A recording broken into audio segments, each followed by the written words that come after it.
નમસ્કાર દર્શક મિત્રો, દિલોક સત્તા શોમાં આપણું સ્વાગત છે।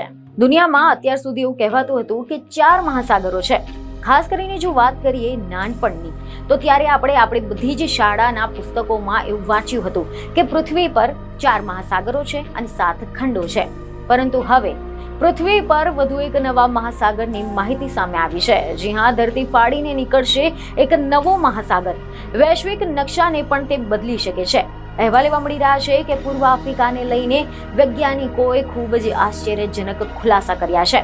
વૈજ્ઞાનિકોનું કહેવું છે કે વિશ્વમાં આ એક નવો ટાપુ છે કે જ્યાં ટેક્ટોનિક તાકાત એ નવા મહાસાગરના નિર્માણ માટે માર્ગ મોકળો કરી રહ્યું છે। એવું કહેવામાં આવી રહ્યું છે કે અહીંયા નવો મહાસાગર બની શકે છે।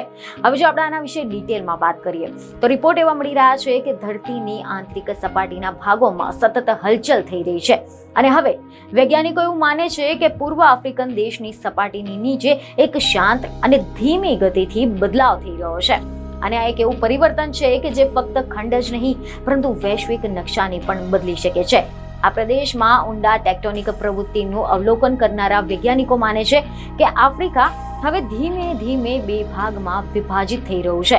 જો આ ગતિ ચાલુ રહેશે તો તે આખરે સમગ્ર ખંડમાં એક નવો સમુદ્ર બની શકે છે અને સમયની સાથે આઇસોલેશનના કારણે 2 અલગ અલગ ટેક્ટોનિક પ્લેટોની રચના થઈ શકે છે, જેમાં પશ્ચિમમાં ન્યુબિયન પ્લેટ અને પૂર્વમાં સોમાલિયાઈ પ્લેટ। ચલ છોડ, નવી પ્લેટોની રચના થઈ શકે છે। પ્લેટોનું નામ જાણીને અમને શું કરવાનું છે? ખાવાનું છે એમાં?